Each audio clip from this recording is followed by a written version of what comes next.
Krishna. Can you hear me? Is it okay? Yes. Yeah, all right.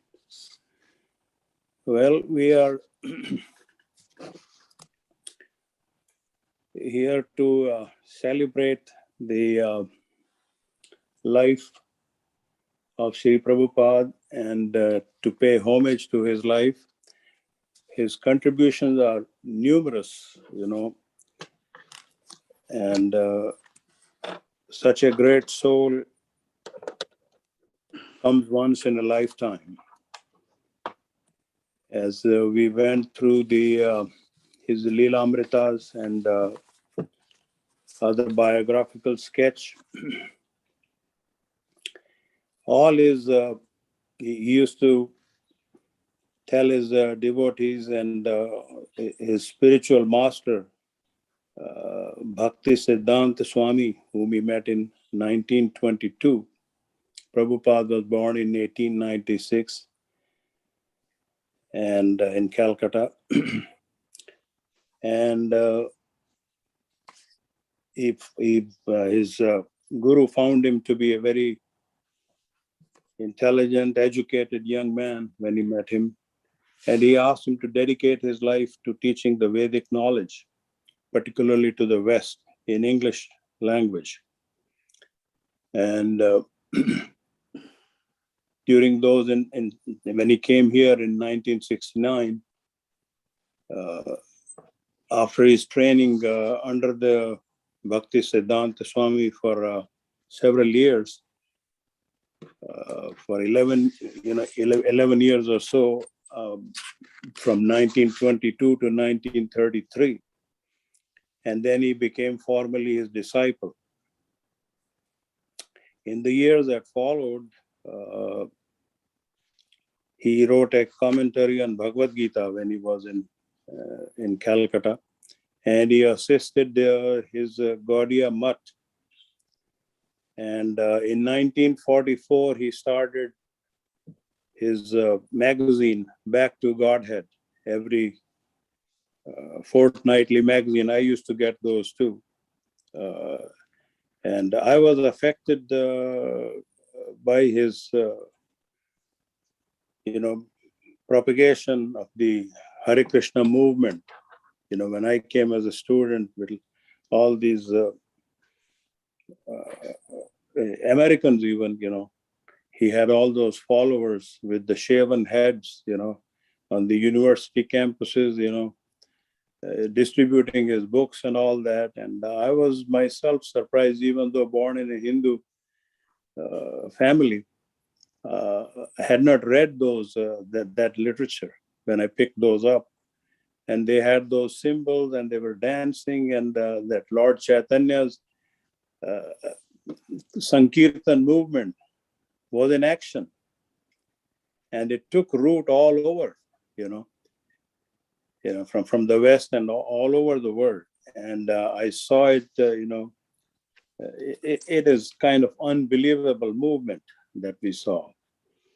And his learning and devotion to the Bhakti Marg, was phenomenal, which he showed in his practical life. And in 1950, at the age of 54, he accepted Vanaprastha, retired from his family life. Even though he started, putting this effort later in the life.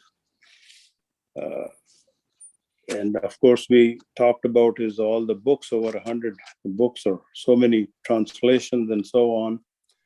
Some of his earlier books was Easy Journey to Other Planets. And he says at the back of that book is, one can attempt to go to any planet he desires, but this is only possible by psychological changes in mind or by yogic powers. And this book, goes into, he was propagating bhakti yoga. But in addition, what I found, and if we research all the literature that he has written, he always went to science. And in that small book, he wrote about anti-material worlds. He says, materialistic science may one day finally discover the eternal anti-material world, which has for so long been unknown to the wranglers of gross materialism. And that is in Stockholm in 1959, two American Nobel Science. Hello? Sorry about that. Go ahead, Doctor. Okay. Yeah, okay. They were talking about this antimatter, and he talks about that there is, life beyond material. He talks about anti-material world. And in short, in that easy journey to other planets, he's coming to that Govindam Adi Purusham Tam Aham Bhajami. He's talking about that there is a spiritual essence, and he talks of the anti-material worlds.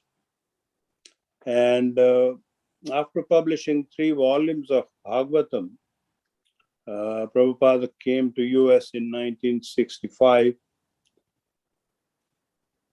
and he was virtually penniless, when he came on that Jaladut, I think that cargo ship.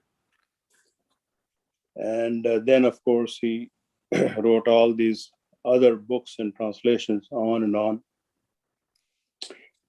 He founded New Vrindavan. Of course, the ISKCON Society was founded in 1966, and the New Vrindavan in West Virginia, the Prabhupada Palace of Gold, and there are several centers and of all over the globe. And his books are very deep and a lot of clarity. And in 1972, they had the Bhakti Vedanta Book Trust, which has been his main contribution has been the clarity of the literature in English and of course now in so many other languages. So I think it is a remarkable life, and he has contributed so much. I think we hope that we can be, we have all benefited, and we are blessed, and there is not enough gratitude that we can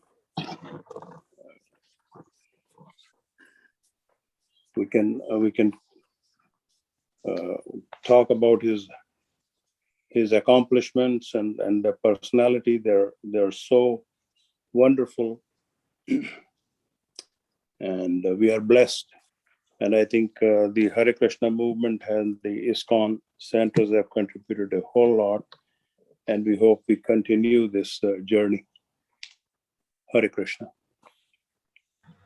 Hare Krishna. Thank you so much, Dr. Ravi Divanji, for such a beautiful expression of your gratitude towards Srila Prabhupada. We got to learn new facts about Srila Prabhupada's life from you. So this just goes on to say that the more we discuss the life of a pure devotee, the more we can learn and the more we can be inspired. And because pure devotees' pastimes are endless, it's unlimited. So we'll move on to the next person. Let's see. Dr. Sridhar Trivedi ji.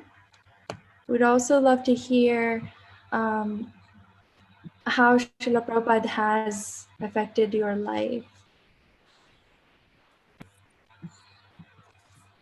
and how you would express your gratitude towards him. So, Dr. Sridhar Trivedi ji, are you there? Yes, can you hear me? Yes. Yeah, so any Girls, Hare Krishna and good morning to everyone. Uh, I am I don't have very good connectivity, so forgive me if I get disconnected. I am actually in Mississippi, New Talwan. I see. So with my son and my wife, actually you can see it. I came here on Friday evening, and again we are celebrating here also the disappearance of Srila Prabhupada. So let me just say that thanks to Dr. Kundu and Dr. Diwan, you have left really nothing for me to say. I wanted to say all those things that you have said, but you have been very comprehensive. So I want to start with saying that the guru is important, and the appearance, the very appearance of Srila Prabhupada shows that how guru is important. We know that Guru Brahma, Guru Vishnu, Guru Devo Maheshwara, Brahma, Guru Venama. So that's the guru. Guru's place is even above and beyond the Param Brahman. And then with only Guru's mercy, we can acquire the knowledge, we can acquire the common sense, we can differentiate between the right and wrong only with the Guru's mercy. Guru has all the powers. I mean, there is a stanza, Mukam Karuti Vachalam Pagu Langyate Girim Yat Karpatamam Bande Paramananda Madhavam. So when the Guru mercy is there, everything can happen. I wanted to one thing I read about a lot, and one thing that struck me was that um, uh, Bhakti Siddhanta Saraswati Thakur was guru of Srila. Bhakti Siddhanta Saraswati Thakur was guru of Srila Prabhupada, and when the guru said to Srila Prabhupada that go to the Western world and spread Krishna consciousness, he said, no, I'm not sure about that, because he was follower of Gandhi, and he said, hey, we are a subject nation, we are a slave nation. What authority do we have talking about anything else until we become independent? And back and forth, he just did not take a dictatum of the Guru. Back and forth, he argued. He argued for 20 years, 30 years with the Guru, whether it was the right thing to do. And then finally, he was convinced by his Guru that yes. So that's what his Guru said. His Guru said that, look, uh, independent or dependent has nothing to do with the Krishna consciousness. Okay? One, relative to Krishna consciousness, whether you are a white or a black or a man or a woman, it doesn't matter. A Hindu or Muslim, it doesn't matter. It doesn't matter. A true Vedanti does not differentiate between a man and a cow or man and a dog. I mean, we are all immortal souls. And therefore, we should not worry about those mundane matters, that whether we are dependent or independent. We should do what we are supposed to do, and that is to spread the word of Krishna, or the Krishna consciousness. Um, it is very striking, and when I think about the life of Sri uh, Prabhupada, uh, I'm mesmerized and I'm struck by the fact that, what an impact he had on the world, on the spirit and the souls of the people, by spreading Krishna consciousness. And it was all done in a 12-year period, actually, after he ended to New York. And today is the day to celebrate that. And today is the day to follow that. Thank you. Thank you so much, Dr. Shruti Trivedi ji, for such a nice homage towards Srila Prabhupada. You have emphasized on very important topics such as Guru and how he has impacted not only your life but everyone's life. So And also, it is Thank very nice that you are in New Taliban celebrating Srila Prabhupada's disappearance. New Taliban is one of those temples that was originally established by Srila Prabhupada along with the New Orleans temples. It is very, very dear to Srila Prabhupada's heart. And as you can see, it's a huge land and they're building a new temple there. So please do visit New Taliban whenever you do get the chance. So now we have Anup Mishra ji. Are you ready to pay your homage? Hare Krishna to everyone. So, for Srila Prabhupada, I speak my own senses to Srila Prabhupada. So, our 500 years ago, Lord Krishna appears as Sri Chaitanya Mahaprabhu in Navadvip, a village in West Bengal. The purpose of his appearance was to inaugurate the Sankirtan movement, the Yuga Dharma, for his age of Kali. He decided that the chanting of his holy name would spread beyond the shore of India to every town and village in the world. He predicted that his commander-in-chief would appear, Srila Prabhupada, to fulfill his prophecy. Srila Prabhupada's attempt to propagate Krishna consciousness were not received well by the people in India. So Srila Prabhupada established the International Society in Krishna consciousness at the age of 69. He traveled around the world 14 times, established more than 100 temples in Krishna consciousness, and initiated more than 10,000 disciples into Krishna consciousness. At the age of 69, in year 1965, he came to United States of America to incorporate the International Society of Krishna Consciousness, ISKCON. In the next 11 years, he circled the globe 14 times, inspiring his followers, delivering lectures, and discussing the philosophy of Krishna consciousness with all interested persons. He attempted many youngsters and gradually became a disciple. Srila Prabhupada trained his disciples in the tradition of the deity worships to help them advance spiritually. The Supreme Lord appears in the form of deities to give us an opportunity to serve him. And by rendering service to the deities with utmost care, one can advance spiritually.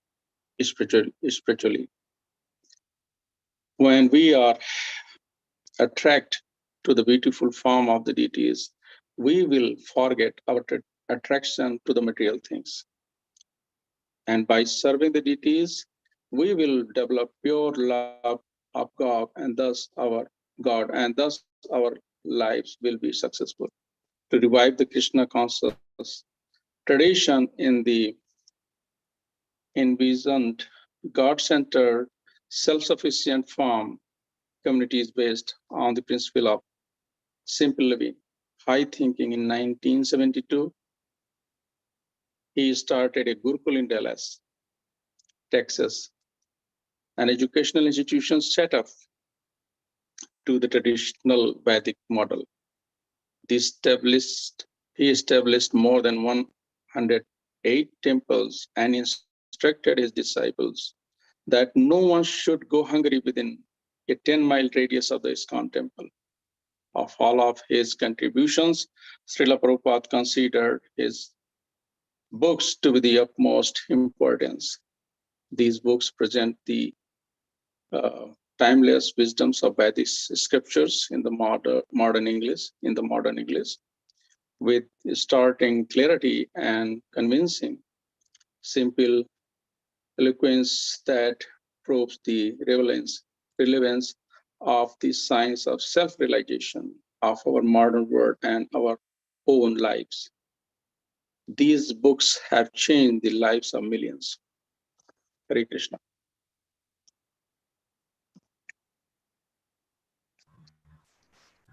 Thank you so much, Anup Mishra ji, again, for such a wonderful homage towards Srila Prabhupada. We have again learned some new facts about Srila Prabhupada's life, and we appreciate you for expressing your gratitude. So now we have Hasika. Are you ready? Yeah. Hare Krishna. So, Srila Prabhupada is a phenomenal personality. Today, I really feel obliged to talk about Srila Prabhupada today. So, Srila Prabhupada was empowered to spread Krishna consciousness in a practical and a straightforward way, which is suitable for us, for the modern world, for us to learn it easily. And he never compromised in his teachings, even slightly. He presented all the truths clear and in an intelligible manner, wherein a layman, be it a layman or a scholar, everybody can understand it easily. And he already forecasted the expansion and development of ISKCON. He personally set up all the programs which were to form the basis of ISKCON's continued expansion, like production and distribution of books and Harinama Sankirtana parties and impulse ashrams, prasada distributions, and establishing gurukulas and everything. And he personally gave me a lot of directions about every aspect of Krishna consciousness, like how to worship deities, like how to conduct sadhanas, how to chant mantras, and how to cook and everything. And actually, I really don't know much about it. I've actually been learning it because of Savatarakji, and because of you, I've been learning about him. And Srila Prabhupada gave us many instructions, but certain ones are absolutely necessary for initiated disciples to follow if they claim to be genuine and serious followers of Prabhupada. For instance, Srila Prabhupada demanded that initiated devotees rise by 4 a.m., attend Mangalarti, chant at least 16 rounds of Mahamantra every day, and undeviatingly follow the 4 regulative principles. Both scripture and tradition offer various approaches to Krishna consciousness, but followers of Srila Prabhupada execute Krishna consciousness as he showed them, knowing that Srila Prabhupada is a faithful follower of his guru and the previous acharyas, presented Krishna consciousness in the best way for modern age. Yeah. This is what I know about him. This is what I learned about him. I've really, after joining this particular class, I've learned how to chant mantras correctly, because Savatarakji have corrected me how to chant mantras correctly.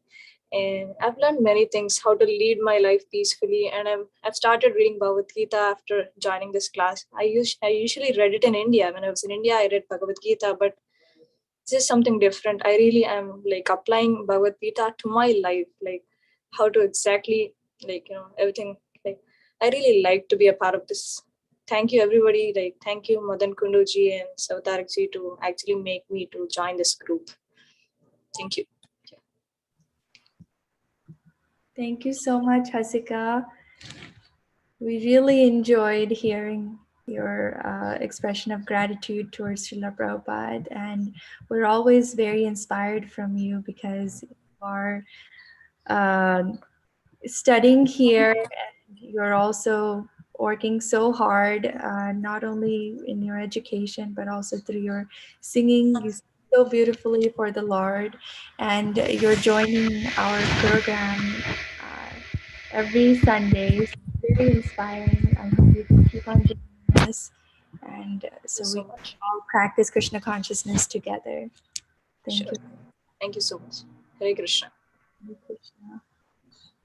So now we have Dr. Smita Patelji, who has joined us today. Are you available to speak something on Srila Prabhupada and express your gratitude?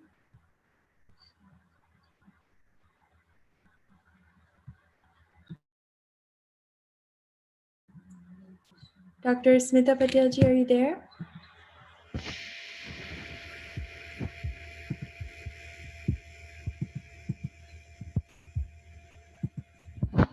Okay, I'm not sure if she can hear us, but maybe we can come back to her later on. Dr. Madan Kunduji said Hasikar was an excellent homage to Srila Prabhupada. Yes, I agree, and I'm sure everyone agrees. So now we have in our list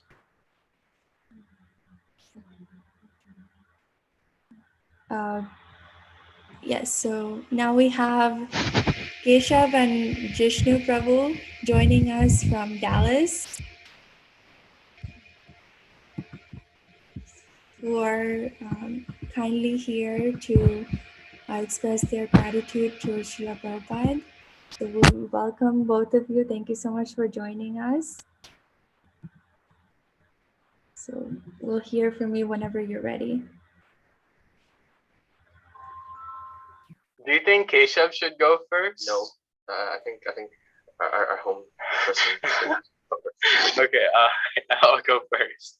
I definitely, Hare Krishna, everyone. Please accept my humble obeisances. All glories to Shri Guru and Gauranga, all glories to Prabhupada, and all glories to everyone in this Zoom meeting. I really don't have anything so so much to say, but I did have something that I did want to meditate upon, which was a verse from Chaitanya Chaitamrita in Madhya Lila 22, chapter 22, text 54. It says that Sadhu Sangha Sharva Shastrikoy Lava Matra Sadhu Sangha Sarva Siddhi Hoy. And Srila Prabhupada translates this saying that the verdict of all revealed scriptures is that by even a moment's association with a pure devotee. Believe. I'm sorry. Go ahead. Sorry. Okay. So Srila Prabhupada translates this saying that the verdict of all revealed scriptures is that by even a moment's association with a pure devotee, one can attain all success. So, I mean, if you really we really have to take everything the Shastra says into heart. And, if it says that, even by a moment's association, with a pure devotee, one can attain all success. It's very much true that if one associates with a pure devotee, then, they will understand Krishna more, which is the ultimate goal of our lives, to understand Krishna. So we may ask, who is a pure devotee? So let's just say, let's not just say Srila Prabhupada is a pure devotee. And but if someone asks, oh, he's not here in this world anymore, then how do we still receive his association? And we can get this association through associating with his books. When we miss a loved one, what do? Like, we remember them through their pictures, through things that remind us of them. And so likewise, when we read Bhagavad Gita and read Srimad Bhagavatam, we should not only remember Krishna, but also remember Srila Prabhupada as well. It is said that, Krishna is no different from his message. And I also believe that Srila Prabhupada is not different from his purports. Srila Prabhupada was the living Bhagavad. Or the Bhagavatam is the living, but but Srila Prabhupada writes in many places in the Srimad Bhagavatam. You can search it up on Bani quotes. He says that worship of the devotee is more potent than worship of the Lord. It is therefore the duty of the transcendental students to hear of pure devotees as explained by similar devotees of the Lord, because one cannot explain about the Lord or his devotee unless one happens to be a pure devotee himself. So we're all trying to be a pure devotee, and the only way we can become a pure devotee is by associating with our pure devotees. It's also, I think Srila Prabhupada says this, or I've heard this many times, where it said that one can recognize who you are and who your personality is by talking to maybe 3 or 4 of your best friends. So so we must, associate with Srila Prabhupada through his books, because only then we can realize, we can arise our dormant love for Krishna consciousness. When Srila Prabhupada was living in New York City, every evening, people would come to the Bhakti Center, and Srila Prabhupada would give lectures, do kirtans and arati. And once, there was this one time where he walked in and he saw so many hippies, like the whole room was full of hippies, So then, and so Sri Prabhupada walked in with someone, and so that person asked him, like, who are all these people? And so Sri Prabhupada was like, I don't know. And then he also asks, why are all these people here? He's also like, I don't know, and I don't think they know either. And so all these people, they came and they didn't know why they were coming or why they were there, but they were attracted because Sri Prabhupada is so attractive that even, I've heard Birgasha Maharaj, he said that, when he first met Sri Prabhupada, he was attracted right away. There was nothing about it that was unattractive. It was just caught on, like, it was just something about Sri Prabhupada that people would get attracted to so quickly. It is also said in Chaitanya Charitamrita Madhya Lila 22, chapter 22, text 49. It says that by associating with the devotee, one awakens his faith in devotional service to Krishna. Because of devotional service, one's dormant love for Krishna awakens, and thus one's material condition existence comes to an end. Sri Prabhupada wrote these books for us so that we can, associate with him directly and understand what his message was. And his message is also non-different from Krishna's message. And just like that, because the reason Sri Prabhupada wrote all these books is because he was worried about us. And just like, when we, just like the parent is more worried about the child when the parent is far away, same way Sri Prabhupada was also worried about us. And so in, Chaitanya Charitamrita chapter 22, text 51, it is said that unless one is favored by a pure devotee, one cannot attain the platform of devotional service. To say nothing of Krishna Bhakti, one cannot even be relieved from the bondage of this material existence. And we have to firmly believe that Sri Prabhupada is always favoring us, and he's so merciful. And like, there was this one time where he one of his disciples came up, like, noticed that everyone was paying obeisances to him, and so he was questioning. He was like, why are all these people paying obeisances? Why do I not feel like paying obeisances? So Sri Prabhupada said that, like, it's okay, just, like, when you feel like it, that's when you do it. He was that merciful. This is not the exact story. I'm pretty the story is much more beautiful when said by other devotees who really know the story. But it was just, Sri Prabhupada was so merciful, and the way he would tackle everyone's answers would be so amazing. So like, we're all looking for happiness in different things, but ultimately behind everything, everyone is looking for Krishna ultimately, who is Sarva Karana Karanam, who is the cause of all causes. So what I was saying is that Sri Prabhupada, he would tackle each and every answer in such an amazing and beautiful way. For example, there was this one time Sri Prabhupada was asked, what is spiritual world like from his from the hippies. And so one of the hippies, and so Sri Prabhupada said, it's like an ocean of LSD. So that really grabs their mind. It's like, how did, like, if it's an ocean of LSD, that's where I want to go, because he knows what they're attracted to. And likewise, he goes for that. He drags them in that specific way. And just like that, we should also preach our message in a very attractive way, not in a harsh and like the very, like, hard, because there's a lot of harshness there, but also it's beautiful if you really have the vision to see it that way. So then there would be questions like, what would happen if everyone became Krishna conscious devotees? So he would say, don't worry, there will always be fools like you who won't. So he knows that, he knows like how to respond to everyone in such a beautiful way. And so sometimes, there will be sincere inquiries, sometimes there will be challenging inquiries, and then sometimes there will be philosophical inquiries. Like someone asks, can Krishna, create a rock that even he can't lift up? So it's like, if Sri Prabhupada says yes, then God can't, then that just means that God can't lift something up. So he's not, what do you say?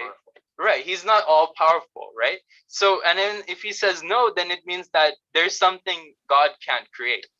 So that just means like it makes you think, how. And so Sri Prabhupada knows the answer. He says that God can create a rock that he can't lift, and then he will lift it. He will make it happen regardless.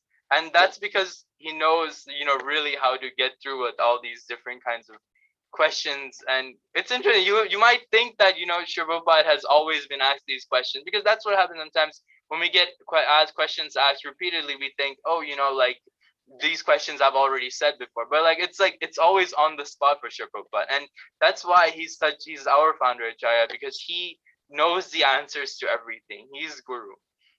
So the same way, like there, Srila Prabhupada was asked, does the Guru know everything? So Srila Prabhupada was like, yes, the Guru knows everything.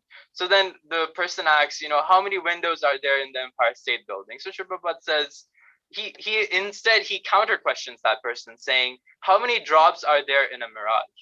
So a mirage is defined specifically as something that appears real or possible, but is not in fact so.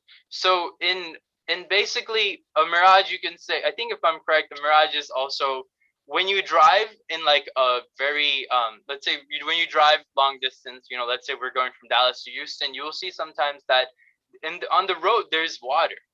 But is there really water? Is there really water? So there is no water. So that's why he says the question, how many drops are there in a mirage? So it's such a deep answer. And honestly, that the answer to that question doesn't matter, because a mirage doesn't even exist. So in this way, Srila Prabhupada is saying that the Guru knows everything, because the Guru knows everything that's worth knowing, that's eternal. So, and who is eternal? Krishna is eternal. So Guru knows everything, and so what's more important? What is everything? Krishna is everything. And so then there will be questions like, why are you? So someone asks him, why are you, making so many temples? There's already so many temples. So Srila Prabhupada responds that he counter questions him, saying that, is that your wife? And he's like, yeah, that's my wife. And so he's like, do you have children? And so he said, yes, we have 3 children. And so then Srila Prabhupada says that there's so many children in India. Why do you have your own children? What's the point? And so that way, Srila Prabhupada is saying that, that even though there's so many temples in India, he still wants his own temple so he can preach his mission properly. And so like this, Srila Prabhupada created, many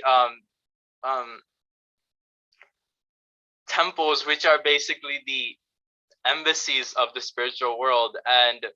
And just like that, I want to end with, our most dear, most merciful, His Grace Avatar Prabhu is also following in Srila Prabhupada's footsteps and trying to create a new embassy of the spiritual world in Baton Rouge. Thank you. Thank you so much, Jishnu Prabhu, for such Very nice project. Thank you. an amazing homage. So We can't hear you. Can you hear me now? Yeah, I'm also not hearing. Hoping we were audible during Yeah.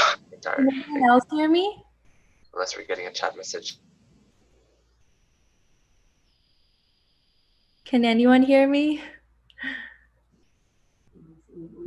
Yes, I can hear you. Okay. We hear you. Okay, so I guess they cannot hear. Let me just type it in the chat. We can hear you very well.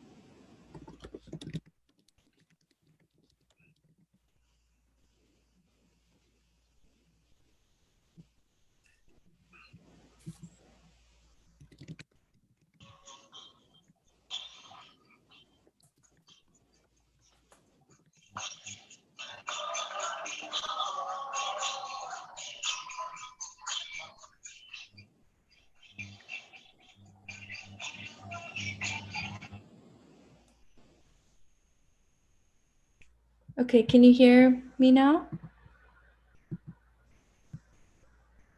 Yeah, sound is clear. Go ahead. Yes. Should Keshav start now, or? Yes. Yes. Okay. I first have to start by apologizing because I don't have this. I don't have anything much really prepared, as Jishnu Prabhu has very nicely prepared. So I ask for everybody's forgiveness and their blessings as I'm attempting to glorify an ocean without even a drop. So just as the Ganga is worshipped by offering her water back to herself, I'm attempting only to offer whatever Srila Prabhupada has given me back to him for to express even a small amount of his glories. And more of it's going to be actually personal from whatever my experience is of his mercy. It seems as though everybody else has spoken a lot about how vast Srila Prabhupada's accomplishments are, how widely he spread Krishna's name. And there's so many different things that people can say about how magnanimous he's been as a representative of Srila Prabhupada. There's one, there's a late professor in Oxford, a Professor Narasimhachari, who's a great acharya of the Sri Sampradaya. And although he was already a very strict Vaishnava before, through contact with ISKCON devotees, he absolutely fell in love with Srila Prabhupada, through hearing from Srila Prabhupada Lilamrita and so on. And one of his, he wrote a Srila Prabhupada Shatakam, 100 verses in Sanskrit glorifying the movement that Srila Prabhupada started, his glories, his mission. And in one of them he writes, Shri Krishna Chaitanya Mahaprabhunam Karunya Piyusha Mahapravaha Ekatra Loke Purushe Vatirna Saeva Chasmad Guru Sarvabhaum. The great river of the nectar of Sri Krishna Chaitanya Mahaprabhu's compassion has descended to earth in one person. That is our Srila Prabhupada, the emperor among spiritual masters. And so we can speak so many times about Srila Prabhupada being recognized as really the main representative of Srila Prabhupada, of Chaitanya Mahaprabhu, by so many of the great people of the world. And I can see that many of you around here are all Bengali of origin. And so you all can appreciate a little bit about what Mahaprabhu has given. But for me especially, who's not of that background, who's born in the US, grown up in the US, but of West Indian origin, of Caribbean origin, I can understand more the mood of Raghunath Das Goswami. In his prayers, his Mangalacharya and the Muktacharita, he offers his obeisances to his guru as follows. He says, Nama Shrishtam Manumapi, Shachi Putram Attasvarupam, Rupam Tasyagrajam Urupurim, Madhurim Goshtavatam, Radha Kundam Giribaramaho, Radhika Madhavasam, Rapto Yasya Pratita Kripayam, Shri Gurum Tamnatosmi. So we always speak about Shri Guru, about the spiritual master. And Raghunath Das Goswami says, why do I worship Guru? Why am I so indebted? Why do I owe everything in my life to Sri Gurudev? I'm fully indebted to Sri Gurudev because he's given me so many things. He's given me the highest conception of the holy name of Krishna, the highest form of sound, which contains the highest form of thought, aspiration, ideal, everything. Namashrishtam Manamapi. He's given me the service of our great savior, Sri Chaitanya Mahaprabhu, and his dearmost servant, Swarup Damodar. He's brought me in connection with Sri Rupa, who is ordered to distribute the heart's innermost feelings, the highest devotional love, Raganuga Bhakti. He's given me Srila Sanatana Goswami, who's given us Sambandha Gyan. He's given me the service of Mathura Mandal, which will help me in my remembrance of Radha and Govinda, wherever I shall cast my glance. By his grace, Srila Gurudev has established the position of Radha Kund. And lastly, he's given me the hope that one day I can get the service of Shri Radhika and Madhav. Without Srila Gurudev, I couldn't get the hope or the aspiration for any of these things. And while that's always been true in our Gaudiya Sampradaya, I feel like it's never been more true than through Srila Prabhupada. Because outside of West Bengal, who else would have taken Mahaprabhu's mission outside? In fact, even in his lineage, we're so indebted to Srila Bhaktisiddhanta Saraswati Thakur and Bhaktivinoda Thakur, who have revived the pure teaching. But even if the most pure message of Mahaprabhu was still there in India, I personally would have never gotten any connection with it. I would have never known who Lord Chaitanya was. I would have never understood really the tattva of how to understand who Krishna is, the glory of the devotees, the glory of all of these things that Raghunath Das Goswami speaks of. And I would have never had any hope even of getting the service of Shri Shri Guru, Gauranga, and Radha and Krishna. And so, personally for me, I've grown up under the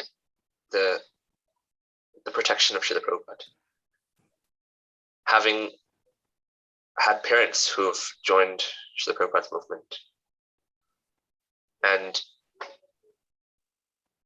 having the mercy to be able to grow up and be able to have his instructions as a guiding light, as a guiding principle. And we always hear about how Srila Prabhupada is present eternally through his books, that the characteristic of spiritual nature, of the nature of spiritual things, especially spiritual sound, is that it's absolute. When you speak the name Krishna, it's non-different from the form, the pastimes, and the actual personality, Krishna. And similarly, when Srila Prabhupada is giving his books, they're at once non-different from Krishna, but also they're non-different in connection to Srila Prabhupada. And I was recently in a Bhagavatam Sangha where one devotee pointed out very nicely something from Bhagavatam, I think 1919. Asyanubhavam Bhagavan Vedugriyatamam Shiva Devarshi Nayada Shakshad Bhagavan Kapilonipa. And so Srila Prabhupada speaks here about how so many devotees, Lord Shiva, Narada, and Kapila, they all know very confidentially about the Lord's glories through direct contact. And they raised a very interesting point that what exactly does it mean to know the Anubhava of Bhagavan? To know the internal, Anubhava is literally that the external manifestations of the internal feelings, of the bhavas of the Lord. And in so many other traditions, it's so interesting to even consider that God has his personal, intimate feelings towards each one of us, let alone to figure out how to understand this. And Srila Prabhupada speaks in the purport about how pure devotees are really people who, because they're so close to Krishna, they can understand his internal moods and express them to people around. And what are those if not Srila Prabhupada's purports? He's able to reveal the internal mood of not just the devotees, but of the Lord himself. And he's bringing that very intimate, very confidential quality out for us to get. I could speak so much further on how glorious his work is, but in my personal capacity, I feel more of unfortunate. I feel more unfortunate that I have been given the highest level of treasure possible that I would have never had without Srila Prabhupada. And yet, the hypocrisy is such that I am not able to take advantage of it. I've grown up in this movement. I've been able to take shelter of Srila Prabhupada's instructions and his teachings, his temples, his devotees. I've had their association. I've had their friendship, their mercy through my entire life. And yet, how often can I say that I've actually gone deeply into Srila Prabhupada's books, read them closely, and developed a deep relationship with him? It's amazing, beyond amazing, that Srila Prabhupada has brought the mercy of Mahaprabhu, the mercy of all of our acharyas, directly to my doorstep, directly to my desk, directly in the form of his books, his conversations, his lectures. And he's practically our spiritual grandfather. He's so caring to us that he's bringing all these things for us. And I'm wondering how ungrateful I am that I'm not able to develop that relationship, to get that level of connection with him through his books. And every year as I come across Srila Prabhupada's Disappearance Day, his appearance day, it's more of a reminder to me of, first of all, how much I owe to Srila Prabhupada, how much he's given to all of us, and how much I'm unable to repay that, how much I've been unable to even live up to that. And as much as I can, it's a reminder every day to me to further his movement by sharing it with everybody I can, with intensifying my own devotional practice, with focusing on my rounds, with improving my rounds, with chanting more rounds after having not chanted for such a long time, improving my reading, improving my ability to speak to other people about Krishna. Because that was his biggest wish for all of us. He said that he wants all of his spiritual sons and daughters to inherit this title of Bhaktivedanta, to be able to become creatures in their own right.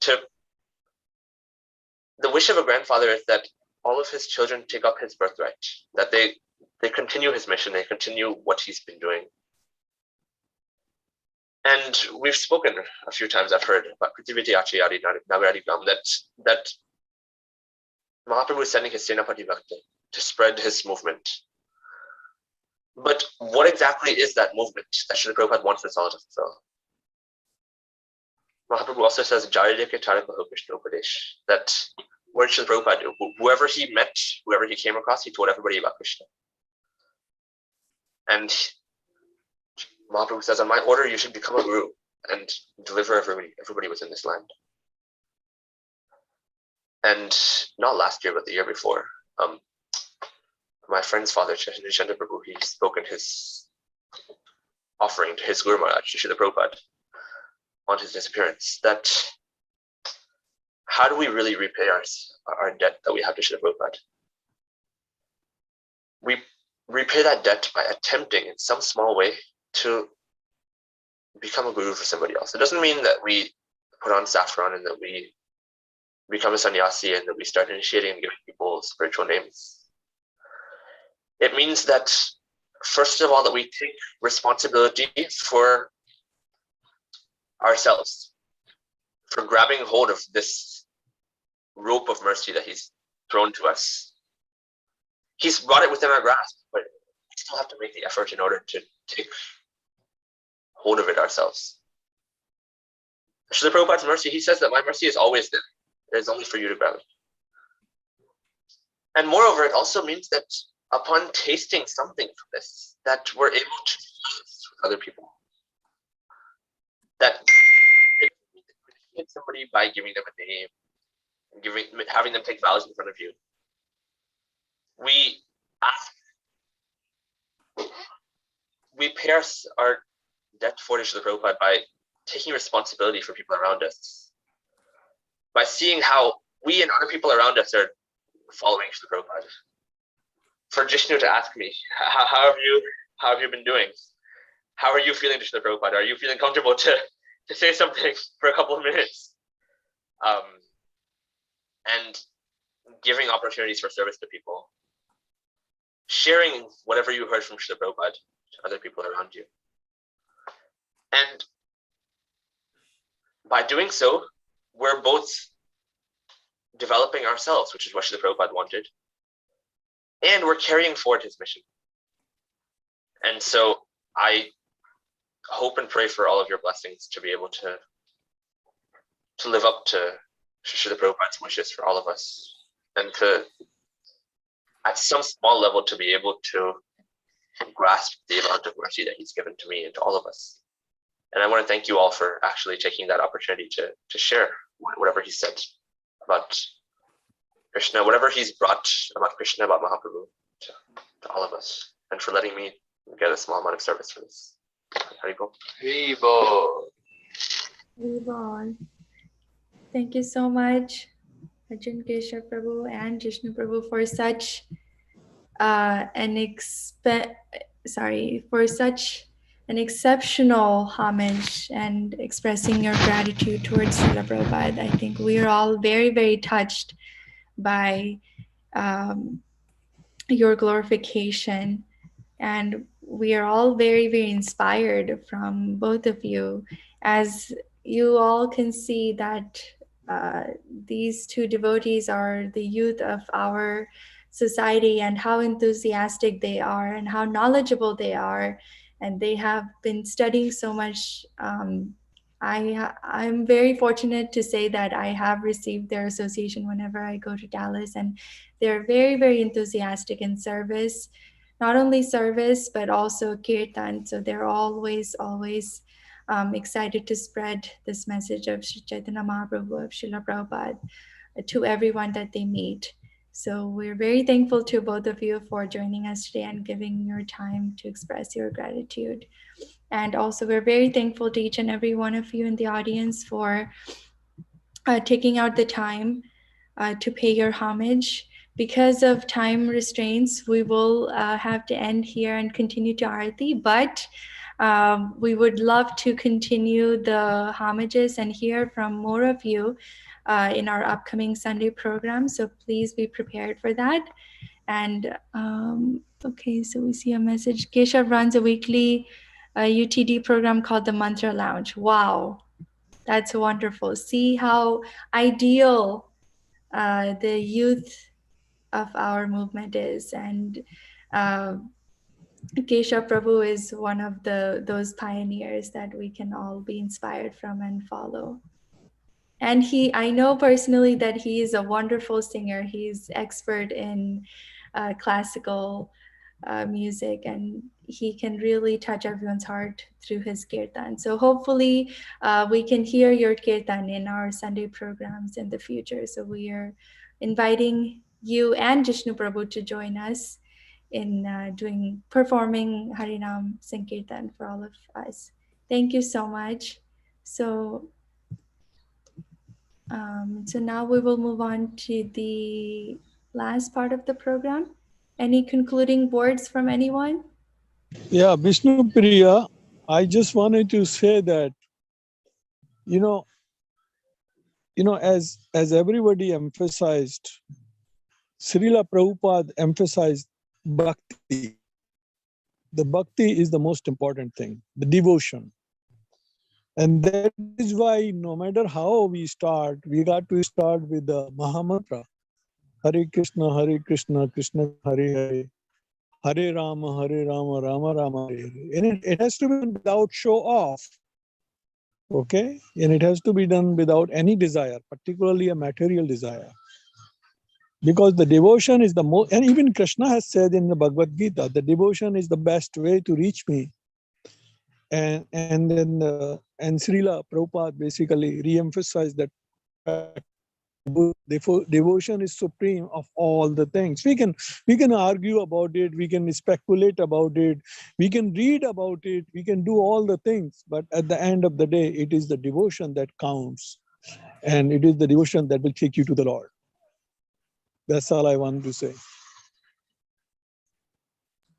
Thank you so much, Dr. Sudev Trivedi. I think that is one of the most essential messages that you can give as a conclusion. Yes, devotion is the topmost that we can meditate on and we can try to follow, because our ultimate goal should be to become a pure devotee of Lord Krishna. And that can only be possible by the association of pure devotees like Jishnu Prabhu has such wonderfully mentioned earlier.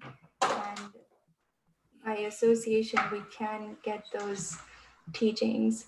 And so we need to continue to associate with Srila Prabhupada, whether it's through his books, through his lectures, through his disciples. We need to all